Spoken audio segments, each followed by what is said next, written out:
Yeah, nothing was explained. I didn't know what was going on. Shoot your load at this object. Okay. So I was a little disappointed with the difficulty of the 10 man. When they did say they wanted the difficulty of Frozen Tempest to be around GSB level, I definitely say it's a little bit above that. Um, I'd probably just say that mostly in terms of the third and second boss. From what I've seen, I'm not gonna really say anything about Crucia. I will say it is a step up though, which does make me a bit happy. That also could just partially be due to the nature of our gear. I would say that. I mean, I wasn't when I did GSB originally. It was on my cleric, on Sea Stone, and it was tough, but it wasn't super tough, and I mean like mechanics wise, uh, there wasn't really a gear check in there. The hardest fight in there was like Jolin, to get 20 Infiltrator. people. Hmm. Yeah, to get 20 people to do that shit correctly. That was the hardest part, but it wasn't really anything like the twins or anything like that, where you need to do certain things at certain times while DPSing, while running around, while healing, while coordinating cooldowns and all this crap. The mechanics in general are just getting slowly more complex over time. I enjoy Yeah, that. I mean, you and can't it's just. because Sorry, sorry.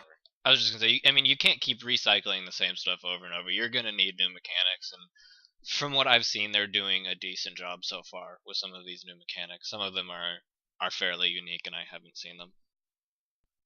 Well, they're noticing that the crowd of raiders are getting more used to the game, and they're growing with the game, and they're getting more comfortable, which allows us to do more complicated things. When the game first came out, I mean, even if you played an MMO before, you still had to get used to the mechanics of the movement of your character, the animations, the mechanics of your class. All the soul combinations. I mean, Yeah. before all the specs and guides were written. So yeah, right now that we pretty much know like where we go to get consumables, what runes to get, and we're better at calculating what stats are better for our specs and everything. They're just gonna go crazy with mechanics, really think out of the box, Yeah, and which is really great. make some really tight DPS encounters because like these DPS checks are really tight, but they're not undoable, which means that they're really getting better at tuning this stuff for the gear they're putting out there and for the intelligence of the players, which is the most important part. Because you could have super gear, super DPS checks, but if you have dumb players, and that's not doing you any good. All right, so yeah, I'm gonna go out there and predict the world first this week on this lockout. What about you guys? I would say it's very possible. I don't know if I would say I would predict it, but I'd say it's very likely. Yeah, I don't think it'll be this lockout. I think there'll be a curveball thrown in there at the end I was about to say that. that'll make everybody rethink how they have to do the entire Yeah, fight. maybe at a really low percentage, something is, thrown out there that just completely changes everything. So we'll She see. heals to full once she gets below 10% or something. Can you start the fight again? Or waves. We could see waves come back. How about that? Oh, We never well, I seen wish there that was on a. wish there was waves in every fight. Yeah, we definitely don't have enough waves. Like the second boss has waves, but I was disappointed when the third boss didn't have waves. I mean, I expected at least twice amount of waves. Oh, I mean, There so should be many, so there should be many, Achilleos waves on every fight. yeah, so Yeah. many colors. You might as well just add in rainbow waves. You know what? You know what? Someone told me there was a game, an MMO once, where the last boss of the game would have like, or the last boss of a dungeon would have every mechanic of every boss before it. Like that should be like super hard mode Crucia. It should have every mechanic of every boss into one, and it should have Achilleos waves, which debuff like all your toughness, give you a dot, and instead of knocking you off a platform or something, that it just sends you to a room where you can't escape, and you have to solve a puzzle to get out of that room, then I would be satisfied. All right, we should probably go Uh, on. Sorry, I was just gonna say we're kind of pressed for time. We should probably move to the next topic. For those of you watching, we might be a little stuttered here and there. We just kind of got zoned into a 10-man because we were starting a bit late. So I apologize for any of that. yeah. So the second topic we want to talk about is the uh, the current state of warrior tanking. I mean, you look at the cooldowns that rogue tanks have, amazing, right? You look at the mitigation that the cleric tanks are showing, amazing, super sturdy through physical and spell mit. And then you have warrior tanks, which take incredible amounts of damage more than any other tank takes. So, I mean, I used to be a main spec tank, but I'm not anymore. Obviously, I keep up on tanking, just as an off spec if I need to tank a dungeon here or there. But right now, I'm not concentrating on it. So I'm gonna let you guys do the talking because I literally wouldn't have anything to contribute to the conversation. So yeah, what's going on? What's going on, guys? What's wrong here? I think I'll let Primal take that. He would probably be a bit more suited, to be honest. He knows a bit more of what's going on in detail. Oh, okay. I was about to suggest you take it off, but fine. Just dodge the responsibility. Just throw it at me. Yeah, just do it. Yeah. So I've got my spreadsheet, whatever. So I've been going pretty balls to the walls with the different tanking mitigation across the classes since Alpha started. And over time, I've been learning a lot of things that the community didn't know at large before. Things like how blood fever actually operates and how the different stacking groups for mitigation work now. And if you look at my spreadsheet, you can see that on paper, the tanks really aren't too far off, but the issues come into play when you start getting either multi-mob situations where things like Paladin don't have a reliable way to spread Pacifying Strike and Light's Benediction to multiple targets. So if you've got more than 2 mobs, or maybe 3 if you're really good at monitoring it, you just start taking so much more damage. And that's a big issue for especially 5-man content, where you're unlikely to want to carry a separate spec for every trash pack. Not so much of an issue for raids where you can say, okay, you're tanking the odds this fight, so you'll pick VK, which can unstable void, much more reliable for multi mobs. But if you ignore that and you get down to just a single target and you look at it and you can see that the damage taken should be within 2 or 3% and the effective health should be within 2 or 3%, then you start thinking, okay, these tanks shouldn't all die in the same amount of time. They should be roughly even. And we've set up it's been a Skype tanking channel where we've been discussing things for the last couple of days, trying to work out what's going on, and had a little bit of communication with Atreus and some of the other devs. And they've told us that it seems like the issues are not with the warriors themselves. They're more likely to be with the actual mobs, which would some sort of underlying mechanic. They're not certain, but that's the direction they're looking at the moment, which would explain why on paper we look like we should stack up, but in reality we don't.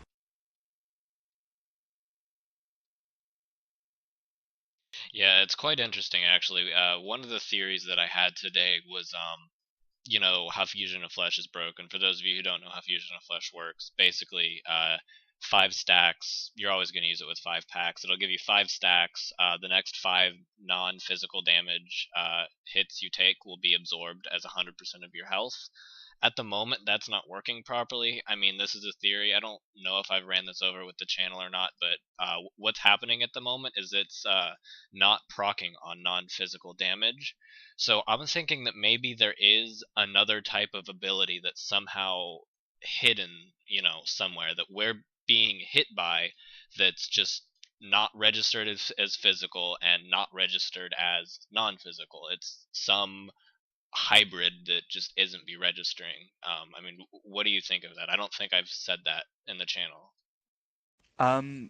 Well, I think part of the issue is that the tooltip for Fusion of Flesh says non-physical, which is different to spell damage. So in some so theoretically, according to the tooltip, Fusion of Flesh shouldn't work on spell damage, should only work on non-physical, which maybe that might not be the actual issue, but that's something worth remembering. There's actually, to my knowledge, there's three or 3.5 different types of damage. There's your regular spell damage, which is spells, and then there's non-physical damage, which is basically elemental damage, so fire damage, but from like melee attacks. And so things like different Nightblade, like Searing Strike or Nightblade abilities, things like that. And then you've got physical damage, which is pretty easy. Somebody hits you with a sword, physical damage. And there's also shouts, which is what all the bard abilities are now, which means they're not actually spells anymore. That's a little bit off topic. It's possible that some abilities from some mobs are being classified as shouts, and I'm not certain if shouts are broken down into non-fizz and fizz, like non-spell damages. It's a bit hard to tell. I haven't actually tested that, but that's my understanding of the way damage breaks down, and that's what I've been told how it operates. So that's interesting. I never knew that they changed I didn't either. the type of damage of that bards were.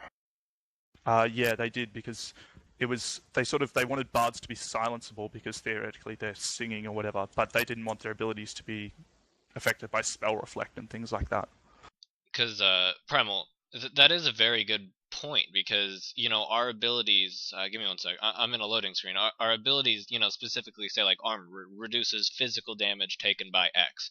What if in fact we are taking shout damage? It's not being mitigated properly by armor. It's not being properly mitigated by resist. I mean, is that a possibility? Not exactly. Maybe, but I think that shout is still is like, okay. It's actually, the way I think it is it's spell damage, non-spell damage, and then non-spell damage is split into fizz damage and non-fizz damage, and then I think shouts are also split into fizz damage and non-fizz damage, and they're in the non-spell category. So sort of a heap of different subgroups of damage is, I think, how it operates. But there aren't very many bard. It's not likely that that's the cause for most of the problems people are having, because not all the mobs out there are bards. So a lot of them are reavers and other things like that. So would part of the problem, I guess, be finding out what kind of spell damage or attack type is Crucius Breath works in? Because it could be not classified as non-physical. It could be classified as something else. Yeah, but theoretically that should affect all classes equally if you were seeing a discrepancy there. Not saying if you do. That is a good point. Yeah, even if it was a separate group, that should affect all tanking classes equally, unless there's something like say Shield of Faith in Cleric, which just flat out reduces damage done from everything. But then warrior abilities like Pacifying Strikes say spell and non-spell, but perhaps they don't cover shouts, and some odd stuff is getting included in shouts. That is possible, but it's also possible that there is a hidden category that we just don't see that has abilities in it, and that some things are mitigating and others aren't. I don't know.